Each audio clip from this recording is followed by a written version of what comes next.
Hey everyone, it is late at night and I am Norman. It is New Year's Eve. So for this video, I'm actually doing it podcast style. In fact, it's already been published as a podcast, so if you want to listen to it instead of watch it, you can go to my podcast, but you maybe ought to do both. So this will be a longer than usual video. So let us begin.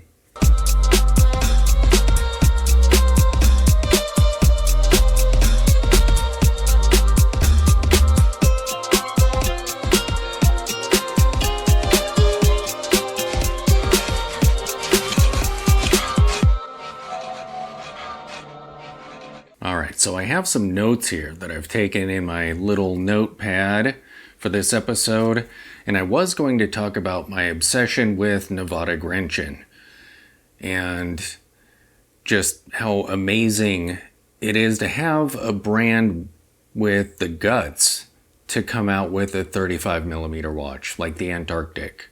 And of course, I love the F77s. I've owned 3 of their watches, and all 3 of them have been brilliant. However, I had to send off the F77 Ace for servicing under warranty because it was just behaving a bit funky. When I first got it, it didn't want to run. I would wind it up, and usually a watch will come to life as you're winding it. You know, after 5 to 10 winds, the seconds handle start going. But this watch was just kind of sitting there, and I had to give it a shake to get going, and even then the seconds hand went for a few seconds and then stopped again. And I've already told this story before, so I'm not going to rehash it, but after a while it was behaving pretty well. And I figured, okay, maybe gunky oils or something, I have no idea. But it's working now. However, after about a month or so of wearing it, there was a couple times that it just kind of randomly stopped. So I would have it sitting on a desk after wearing it for 2 or 3 days straight. I mean, it should have had plenty of power in it. And it was a couple hours slow. So it randomly stopped and then resumed. And after that happened a couple times, I figured I better send this in while it's still under warranty. Now, I've heard the criticisms of this brand, that it's not really a Swiss brand. They're using all kinds of Chinese-made parts, and I think one person called it a Chinese brand, just assembled in Switzerland, something like that. But, I mean, when I reached out to them and they finally sent me a label to send it in to them, lo, the repair shop is in Hong Kong. But I sent it in and waited. It took a few weeks and I didn't hear anything back from them. At one point, I reached out to bug them just to see if it was going through the process or if it kind of got shelved somewhere and they hadn't even begun work on it. And I ended up getting it back about a week and a half later. And here's where I kind of might change my mind on this topic of discussion.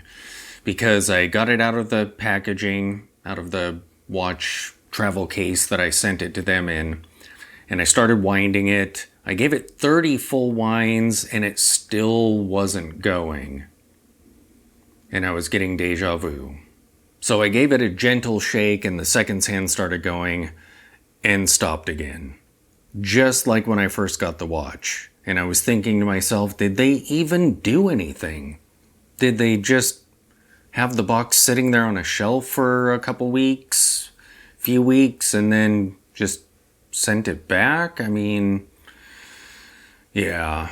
But before recording this, I put it on the time grapher right before starting this, and it was behaving pretty well. So after 1 or 2 times of the seconds hand stopping, then it continued to go. And on the time grapher currently, it's at plus 9 seconds per day, which isn't bad.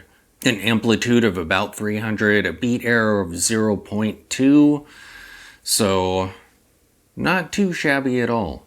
But yeah, it took a couple times shaking it before the seconds hand started going. I haven't yet tried taking it off and letting it sit throughout the day or overnight. That'll be the next test for it. But that is actually what is on my wrist tonight. Is the F77 Ace. I'm kind of testing it out, see how it runs. And it is great getting it back. This is an absolutely brilliant looking watch. I wasn't sure if I was going to like the red seconds hand on it, but I really do.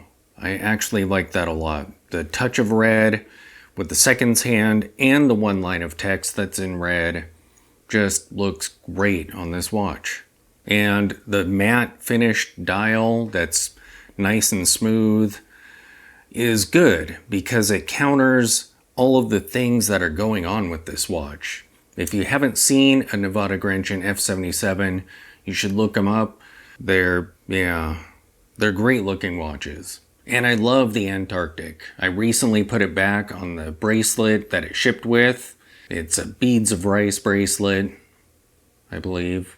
I am no connoisseur of bracelets, but it looks even more vintagey when it's on the bracelet. It's pretty crazy. And that is such a wild bracelet. Like the end links on it have lines on it. Just, it looks like a 1950s car. Some detail that you would see in one of those great old vehicles. So, I don't know. Prior to getting this watch back, I absolutely love the brand. Absolutely, yeah, it's one of my favorite brands. But now I'm a little bit nervous after how this watch was behaving after a service that they did. And I mean, if it keeps acting up and misbehaving, I may have to send it in to my watchmaker and actually get it serviced correctly, which is a bummer. But I will absolutely do it because I love this watch. It is just amazing. And that's kind of the frustrating thing is if Nivada Grenchen is Chinese parts and terrible quality but disguised as a Swiss brand or whatever, that's brutal because their designs are so great. They're doing so many cool things design-wise. I mean, the Spider, which is the first watch that I encountered by the brand, is pretty amazing and unique. Just great looking watches.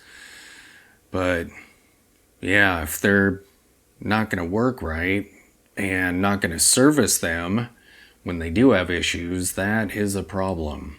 And right around the time that I was buying these Nivada Grenchen watches, I was also exploring the Accutron Legacy line, which is even more brilliant than the Nivada Grenchen pieces that are in 35 millimeters. The Accutron Legacy line just went full-blown vintage. Some of their pieces are 34 millimeters, and I always just kind of assumed that I would never get one of these watches, because when you go to the Legacy line, it states that they're limited editions. And at the time that I first encountered them, I did not have any money set aside for a $1,000 watch. And figured that by the time I do have enough to purchase one of those, they would probably be gone, surely, by that point. But no, they're still around. And it turns out I actually ended up with enough money to get one. And after seeing a video with some wrist shots and other photos of the watch, I think I was tracking down pictures of it for a video I was doing actually. And the wrist shots just looked so amazing. I decided I would absolutely go for it. And I'm totally glad that I did. I bought the silver dial with the shield-shaped case, and it is such a cool watch. It's fairly thin. It's full-on vintage, end to end. When you're wearing it, it's like wearing a vintage watch, only it's contemporary materials. It has the sapphire crystal, just brilliant looking watch. It actually kind of wears like a Timex Marlin or similar, only it looks so much cooler. And in fact, the watch is so cool that I decided maybe I would try my hand again at the Legacy line.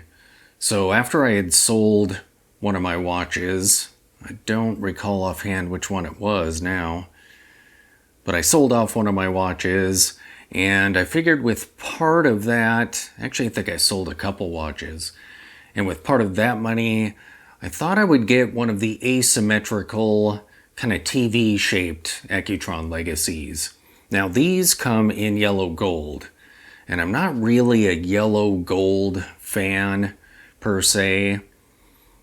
I mean, my opinion of yellow gold is it's good to have maybe one or two in your collection, just for if you're wearing greens or blues or colors that would go great with that yellow gold tone. It's good to have that option. Usually during the summertime, I mean, they look great with Hawaiian shirts and stuff, print shirts. And I figured this watch looked so cool, I would just go for it anyway. And it really does look amazing. This one looks thicker than the silver one, and I think it actually is, but I don't think it's terribly much more. But visually it looks like it is. However, they absolutely nailed the vintage style crystal.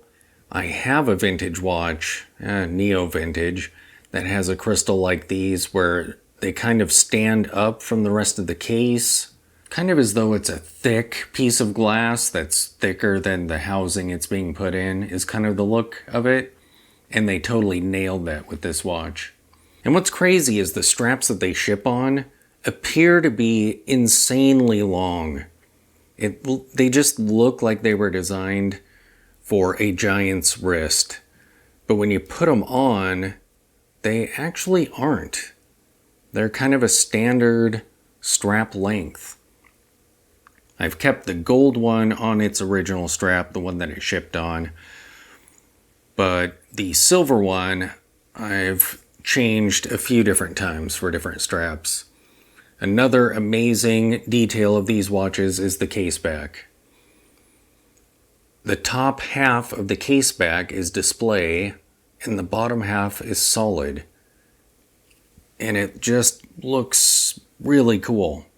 I think it was well executed, and usually I don't really care so much about case backs. I mean, the only person that ever sees them is you, and you only ever see that when you're putting the watch on, taking the watch off, or winding it.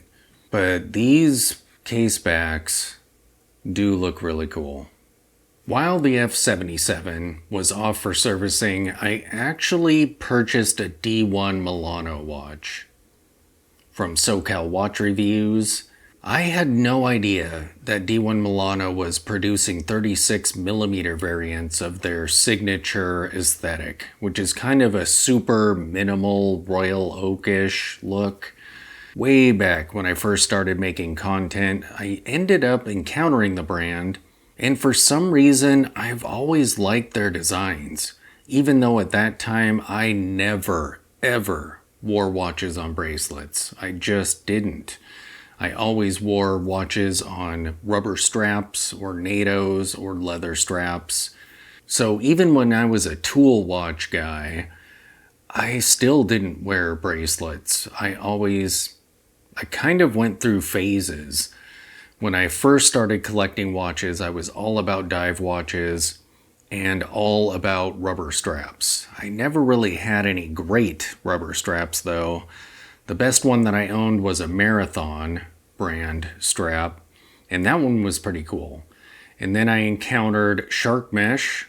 So for a while I did wear metal, and those were technically bracelets because they had clasps on them. But I always went with the black ones so that they looked like they were a strap, even though they weren't. And what was hilarious about these phases is when I was into the rubber straps, that's all I bought. Every watch that I had, and I didn't have many at that time, but the watches that I did have all went onto rubber straps. Then when I encountered shark mesh, same thing there. I was just buying shark mesh bracelets and putting them on everything. Then I went through a NATO phase, and shortly after that started getting into dress watches. But regardless, I bought this D1 Milano on a bracelet, an integrated bracelet at that, and I liked it. That was such a cool looking watch. And I did some videos on it very early on in the channel. They're probably unwatchable because they're just so cringy and bad. Just terrible. And it was quartz, which is another thing. At that point in time, I did not want quartz at all. Like, if I saw a watch and I thought it looked cool and found out that it was quartz, that was it. I was no longer interested. But this one, I made an exception. I think because it was so different than my usual style. And I ended up wearing it quite a bit. It was thin and at 40 millimeters, so it looked bigger than it was. And that was the one thing that kind of bugged me about it. So when there was other pieces I was after, I ended up letting that one go to kind of help fund these other watches. The 36 millimeter one just looks so cool. The dial is different than the one that I owned. That one had lines etched into the dial. And this one is a dark gray sunburst dial, which makes it look more elegant. This one's a little bit thicker because it's actually mechanical. So I had no idea that they were putting out 36 millimeter watches and they were automatics. So while the F77 was off for servicing, I was wearing the D1 Milano quite a bit.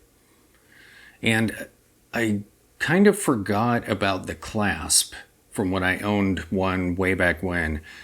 I think that's my only kind of point of nervousness.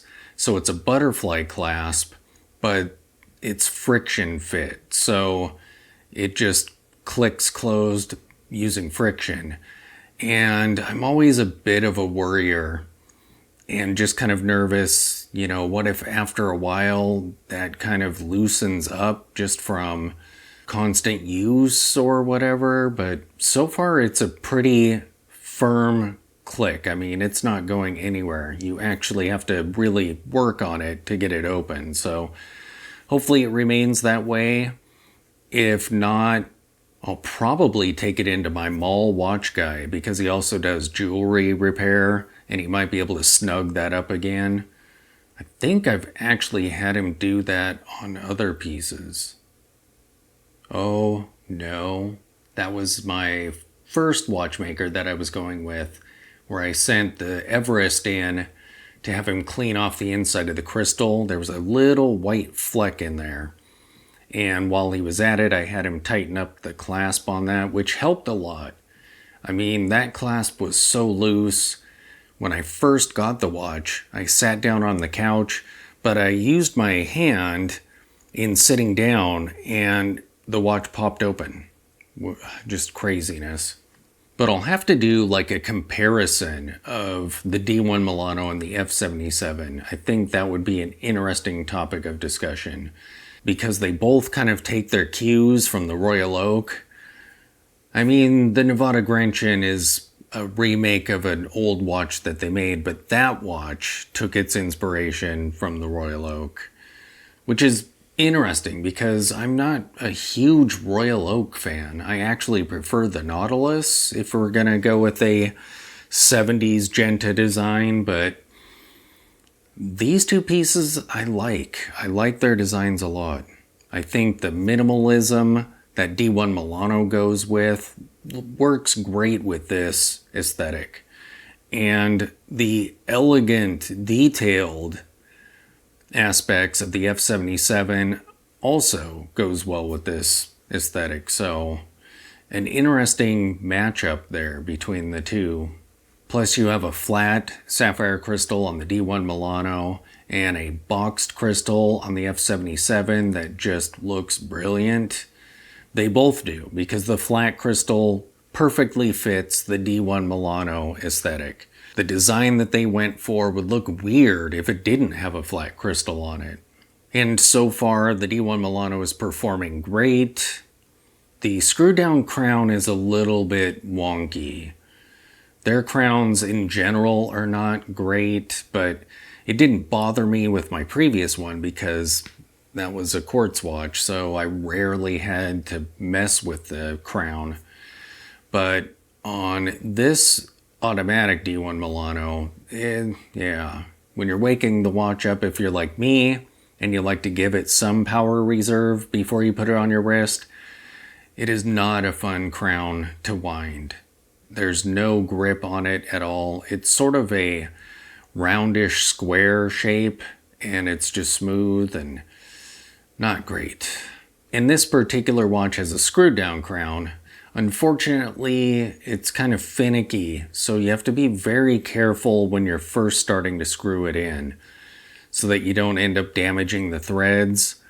So I kind of just gently twist it backwards a little bit and just barely pushing it in so that I can feel it kind of step down once it's past the threads, and then I'll start screwing it in. But after having to replace the screw down crown on the vintage Tudor that I own, I'm much more conscientious when I'm screwing in crowns, because I really don't want to have to pay to replace threading on other watches. So I'm trying to make that last as long as it possibly can. But yeah, so now I have a couple different 70s, 80s style integrated bracelet watches. So another interesting topic, to change the topic. The other day I was watching YouTube while I was getting Christmas decorations out, and I ended up encountering a video, and I've seen a few of these recently, talking about how watch reviewers are bad. I mean, it's a watch reviewer talking about how watch reviewers are bad. And this video was pretty thorough. There was some interesting arguments that were made, and I was thinking, well, you know, channels that are just starting out, they're probably honest and fine, but this YouTuber made the point that, you know, they're starving for content. So if a brand or something happens to send them a watch, they're gonna want that brand to send them more because they need this influx of watches. And he was talking about overly positive reviews and whatnot, as well as just kind of the seedy aspects of paid reviews and the interaction between reviewers and the brands. And other videos that I've seen on this topic were kind of along similar lines. My thoughts as I was watching the video is I'm glad that when I started a YouTube channel, my goal wasn't to make it a watch review channel. My goal was to make it a channel talking about watches, just hanging out in a lounge, having a discussion about watches with friends, kind of a vibe. The point was also made that a lot of times reviewers will review watches that they like, that they would purchase, and so the reviews are overly positive because of that. When I do review watches, I think I would definitely fall under the too positive category, but it's not for dark reasons. I mean, I've probably had 4 or 5 watches sent to me for review, and only one of those was a watch that was given to me to keep. That particular piece was the brand's first go at an automatic watch. Prior to that, they were doing sports, smart watches, stuff like that. And I tried to make that a positive review, you know, look for the positives in the watch, but there were definitely some things that I had to call out there. The dial was just a really poor design. It was partially skeletonized, and they kind of cut it out in circular shape, so it almost looked like gears cut out of it, but it's already a mechanical watch, so you don't need to do that. You could just make it a fully skeletonized watch and show the actual wheels inside the watch. It was kind of thick and chunky as well, but I mean, this was their first go at a mechanical watch and their first foray in producing something that they were hoping that watch enthusiasts might be interested in. But other than that, it's been watches that have been sent to me, and I have a chance to spend some time with them, review them, and then send them back. And I never thought that the brand would send me more. I never figured that this would be an ongoing thing, and it hasn't been. Each of the brands that did send me watches, it was one and done. But I don't know, I try and see the positive in things, and I like to review all kinds of watches, whether I like them or not. In fact, most of the watches that were sent to me weren't pieces that I personally would ever buy.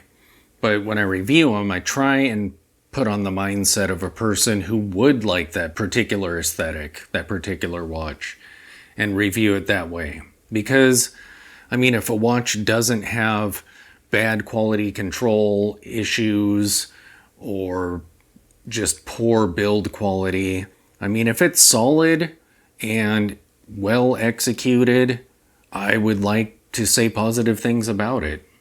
I don't really like being negative. But at the same time, I mean, if I see issues, it's my job to share those because other people may be planning on purchasing one of these. But it's interesting kind of critiquing that which you are. And it's strange because at that time, a few different videos had come through on this exact topic. So apparently they were popular. I mean, I got hooked by one, so I'm just glad again that my goal wasn't to be a review channel. So I mean, you feel like you need to get new pieces to share with people fairly frequently, but you don't have to. I mean, I like to scour through different feeds of watch articles and find interesting topics and discuss those. I like to come up with unique themes, topics, funny things, roasts, stuff like that. So it's great to be able to do a variety of different things and not be stuck frantically having to search for the next watch to review. I absolutely applaud the people that can pull that off. When I first started, I knew a guy who was doing 3 reviews a week. These were all watches that were sent to him. I have no idea how he pulled that off. Like, his business skills are absolutely on point. That's so crazy. To secure enough watches from all various brands to do 3 different reviews every single week, that's some hardcore stuff right there.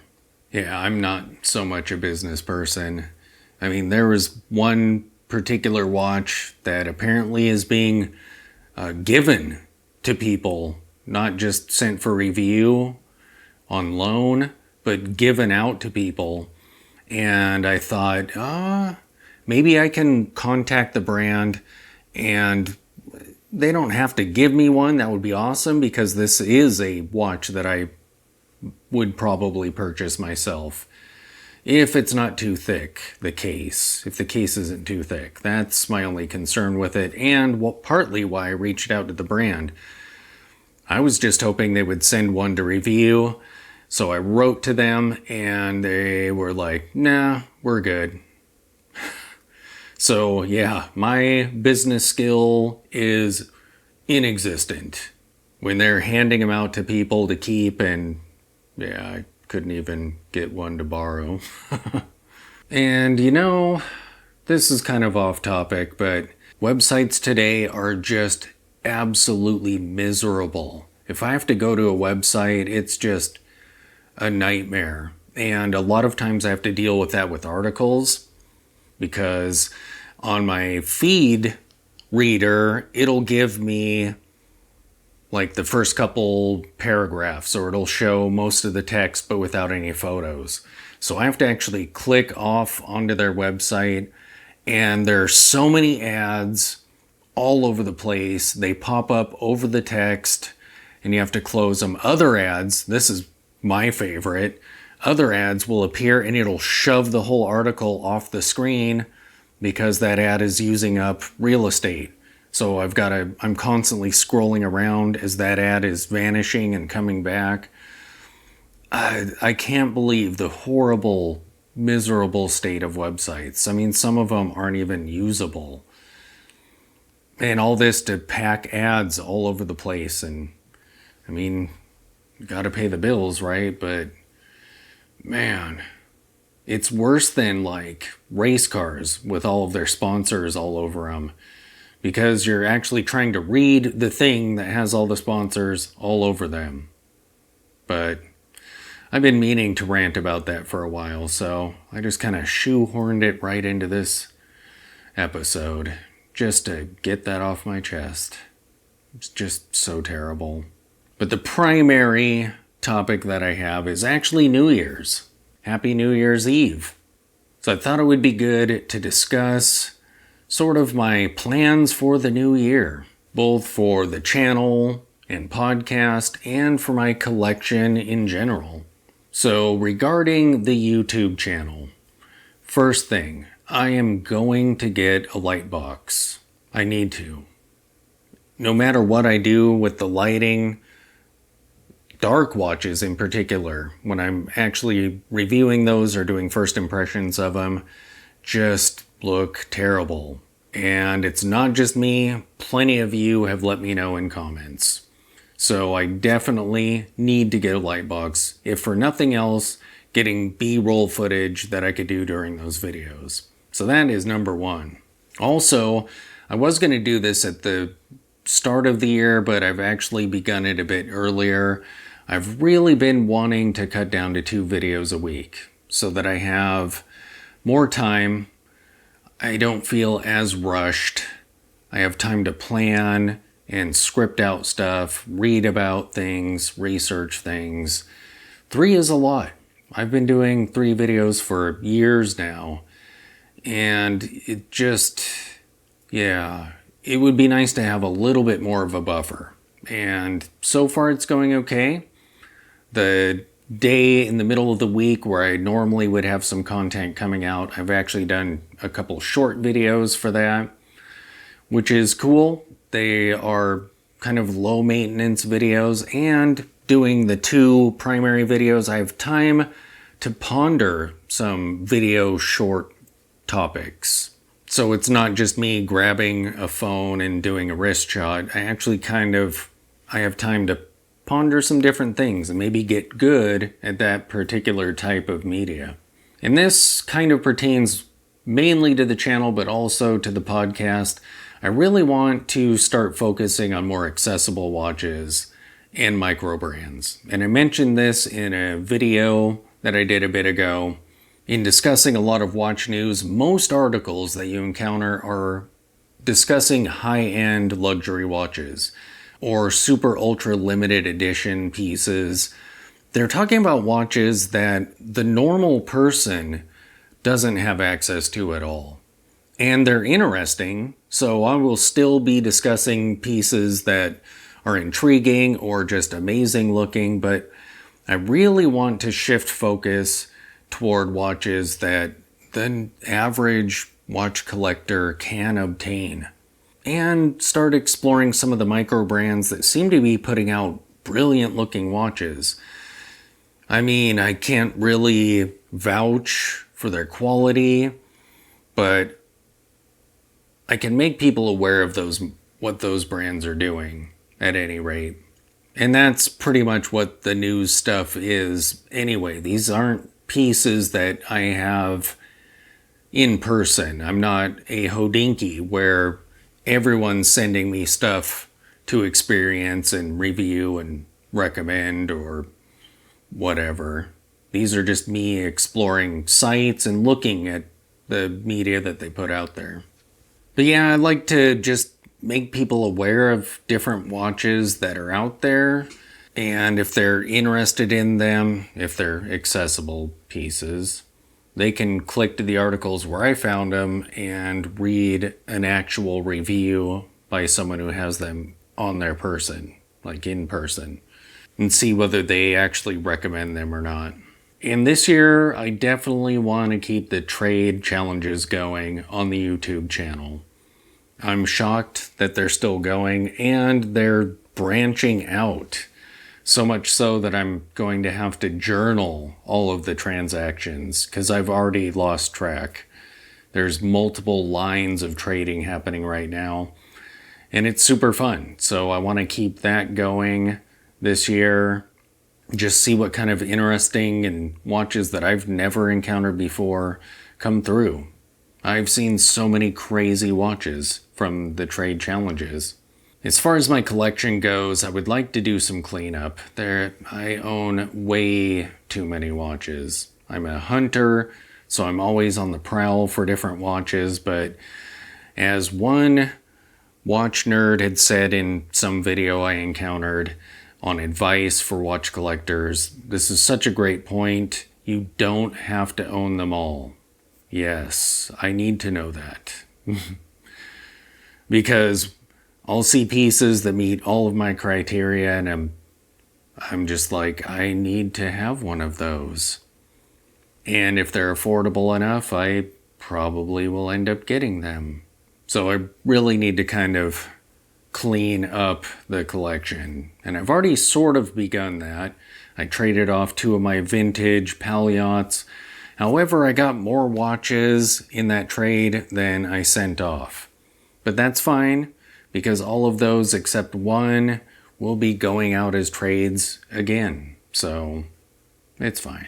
But as difficult as it is, I would like to let go of some pieces this year and just kind of streamline the collection to the watches that I actually wear here and there or frequently. As far as acquisitions, it would be great to add a silver dial pull router to my collection, just because I absolutely love pull routers. And with Universal Genève being revived, their prices are probably going to go through the roof. But I mean, I do have the vintage Tudor, so I don't know, we'll see. I mean, there's always the Don Draper, which I still haven't purchased. Those old vintage DeVilles are so cool, especially with the crosshairs. Oh, just amazing. We'll see. Or perhaps, I know in the past I decided to try and save for a Reverso and sort of abandon that endeavor, but maybe now's the time. I don't know. So that part is kind of up in the air for this coming year. I don't really have any goal watches or anything in mind at this point. In fact, my goal has been to not get anything for a while. Just enjoy the watches that I own. And lastly, my goals for the podcast, I would like to do 1 episode a month. So the YouTube channel is a lot of work. It keeps me busy most of the time. And so I've kind of neglected the podcast, which is sad. However, I do like doing sort of these 2-in-1, where I've got a podcast in video form, and I can render that into audio form and put it out as a podcast. So I think once a month I might do one of these and see if I can stick to that. And maybe eventually do just dedicated once a month podcasts. But I don't know, I kind of like the long form videos as well, so we'll play it by ear. But my goal is to do 1 a month from here on out. But that will do it for this episode. Everyone have an awesome New Year's. I look forward to seeing you guys throughout the coming year. Thanks for watching.